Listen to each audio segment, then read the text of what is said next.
दर्शन नमस्ते सबैजनामा।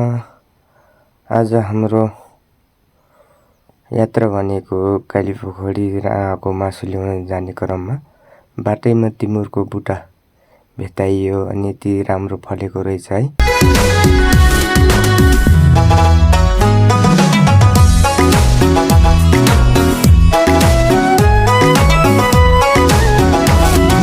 काठमाडौँको बिचैमा